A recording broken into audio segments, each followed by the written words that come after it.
야, 이거 이렇게까지 내려가도 되나 싶은데요. 최근에 전기차 할인 보조금이 새롭게 붙으면서 현대기아차 전기차 가격이 많이 내려간다고 소개를 해드렸잖아요. 그런데 사실 이게 현대기아차만 혜택을 보는 건 아니거든요. KGM도 혜택을 보는 차종이 있는데요. 마침 최근에 출시된 토레스 EV가 대표적인데 토레스 전기차 보조금이 최근에 확정됐습니다. 이제는 보조금 포함 계산이 명확해질 수 있다는 거죠. 그래서 오늘은 토레스 전기차의 실구매 가격을 간단히 살펴보고요. 최근 정책에 대한 방향까지 쉽고 빠르게 정리해드리겠습니다. 토레스 전기차 보조금이 660만원으로 책정됐다고 합니다. 지자체 보조금까지 더하면 예상대로 3천만원 중후반대로 낮출 수 있는 보조금이 나온 거죠. 출시하면서 사전계약 당시 가격보다 최대 200만원 정도 내려갔잖아요. ES 트림은 4,750만원, E7 트림은 4,960만원인데 보조금 평균이 1,000만원이라 생각해도 3,750만원 정도의 구매가 가능한 거죠. 거의 대부분의 지역이 이렇고 지자체별로 보조금이 달라서 2,900만원까지도 구매 가격을 낮출 수 있다고 합니다. 이게 어떻게 가능한 건지 보니까 서울시 기준으로는 지자체 보조금 174만원을 더해서 총 보조금이 834만원입니다. 이렇게 되면 E5를 3,916만원, E7은 4,126만원에 살 수 있는 거죠. 보조금이 가장 높은 건 경남 거창군입니다. 지자체 보조금만 1,116만원이거든요. 중앙정부 보조금까지 더하면 총 1,776만원을 지원받아서 E5는 무려 2,974만원에 살 수 있고요.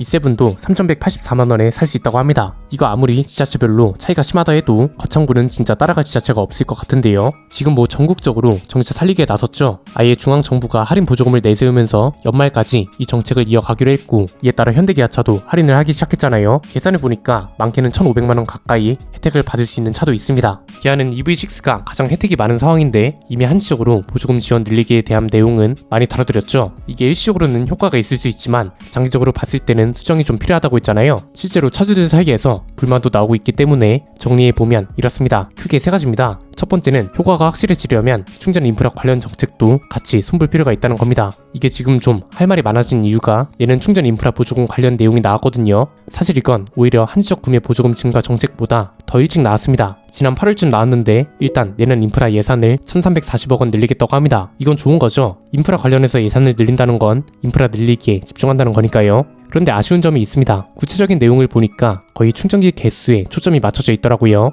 1,340억이 늘어난다는 건 올해보다 44.3% 늘어나는 거고 총 예산은 4,365억원인데 내용은 거의 충전기 개수 늘리기에 초점이 맞춰져 있다는 거죠. 지난 5월 기준으로 24만 개에 불과했었는데 25년까지 59만 기로 늘리겠다고 밝혔고요. 2030년까지 123만 기까지 늘릴 거라고 합니다. 그리고 올해 말까지는 30만 기, 내년 말까지는 44만 기로 늘리겠다고 했고요. 그리고 설치 예산도 급속 충전기랑 완속 충전기 이런 식으로 나눠져 있는데 급속 충전기 예산은 2,325억원으로 가장 큽니다. 이건 단위가 큰 충전수 위주로 예산이 들어간다는 거죠. 완속 충전기 예산은 740억원이고요. 이걸 좀 손볼 필요가 있다는 겁니다. 왜냐면 전기차 타는 분들은 다 공감하지 않으세요? 전기차 충전을 주유만큼 빨리 끝낼 수 없다는 거 다들 알고 계시잖아요. 결국 해결할 수 있는 건 주유만큼 충전을 빨리 될 수 있게 만드는 겁니다. 이게 비현실적이라면 결국 현실적인 방법으로 갈 수밖에 없는데 대표적인 게 뭔가요? 전기차 차주들 라이프 사이클에 맞춰서 충전기 지급을 하는 거죠. 두 번째는 개수 유지의 인프라 정책이 문제되는 이유가 여기에 있다는 건데요. 충전소를 늘리기 위한 지원을 할 것이냐 아니면 충전기 내지는 개인 충전 시스템을 늘리기 위한 지원을 할 것이냐 이걸 먼저 논의해야 한다는 거죠. 자, 전기차 차주들은 대부분 주행 중에 충전을 하지 않습니다. 주유소는 어디 가다가 중간에 들러서 주유를 하잖아요.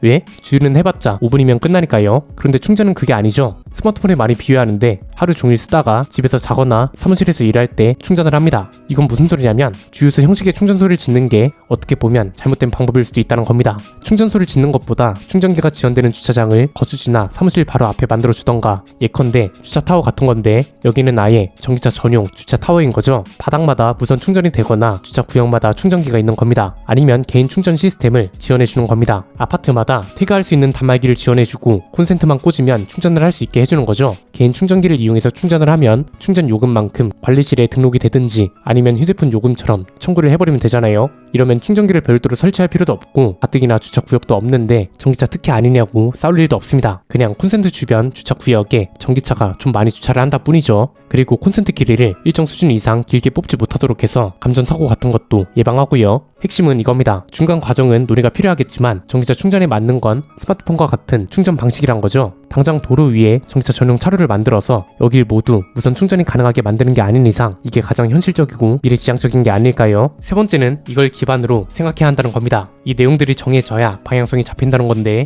이게 중요한 게 지금처럼 정부가 대부분의 충전기와 충전소를 관리할 것인지 자동차 질서와 보조금을 명분으로 충전 인프라를 늘릴 것인지 아니면 기존 주유소 회사들이 충전 사업에 적극적으로 뛰어들 것인지 건지 이런 게 정해져야 한다는 건데요. 아예 관리나 설치 주체를 거주지 단지 단위로 하는 것도 방법이겠죠. 이 방법부터 잡혀야 전기차 구매 보조금 같은 것도 비율이나 그런 게 더욱 명확하게 정해질 거란 거죠. 사실 개인 충전기 자체는 보급이 어렵지 않거든요. 규격만 통일되면 자동차 주사에서 팔아도 되고 요즘은 개인 충전기를 만드는 국내 업체들도 많잖아요. 결국 충전기를 사용할 수 있는 공간이 중요하다는 건데 이건 다시 말하면 인프라가 차주 친화적, 고객 친화적으로 늘어나지 않는다면 전기차 구매 보조금 같은 것도 무슨 소용이 있냐 이겁니다. 당장 최근에 나온 내용도 보조금을 한식으로 늘린다는 거잖아요. 그런데 왜 반응이 시큰둥하겠어요? 솔직히 아무리 전기차라 해도 1,500만원까지 혜택을 준다고 하면 구매율과 판매량이 눈에 띄게 증가해야 한다고 보거든요. 그런데 아직은 그게 아니죠. 형평성 문제부터 시작해서 인프라가 없는데 전기차 수요만 늘리면 어떡하냐는 말까지 나오잖아요. 이게 핀트가 잘못 잡혀서 그런 거라고 말씀드렸죠. 소비자들은 전기차 보조금 덕에 구매 가격이 한시적으로 내려가는 게 아니라 전기차 시장의 평균 가격 자체가 내연기관차만큼 내려오기를 원하는 거잖아요.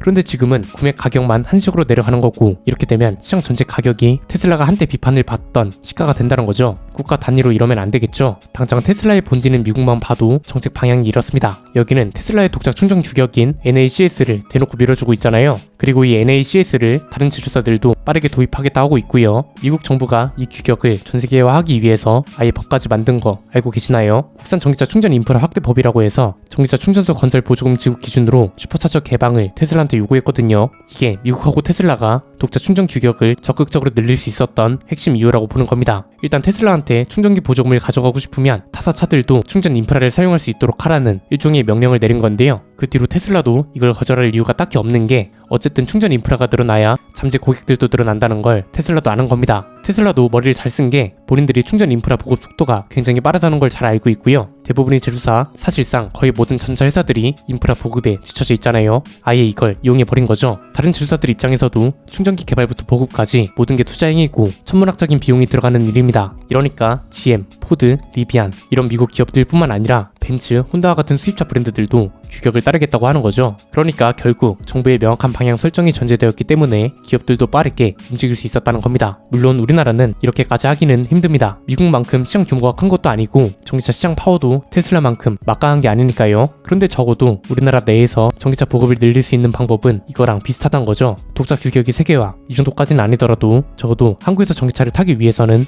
충전소를 가야 한다, 개인 충전기를 구비해야 한다, 이 정도는 명확하게 설정되어 있어야 한다는 겁니다. 그래서 보조금을 충전소 단위로 둘지 충전 단말기나 포트 위주로 둘지 이런 것들도 정해지는 거잖아요. 그리고 이게 정해져야 자동차 제조사들도 전기차 사업을 더욱 명확하게 진행시킬 수 있는 거고요. 그래서 아직 내년에 되려면 멀었고 보조금이 확정된 것도 아니니까 이런 차원의 논의도 있었으면 좋겠다는 겁니다. 인프라 문제가 충전기 개수만 가지고 하는 얘기는 아니거든요. 결국은 내연기관차만큼 타고 다니기 편하냐 이게 가장 중요하기 때문에 숫자 위주의 정책이 아니라 실제로 차주들한테 도움이 되는 전기차 보급 늘리기에 도움이 되는 실효성 있는 내용이 논의되어야 한다는 거죠. 오늘 내용은 여기까지입니다. 내용이 유익하셨다면 구독과 좋아요 알림 설정 부탁드립니다. 지금까지 저는 안피디였습니다. 감사합니다.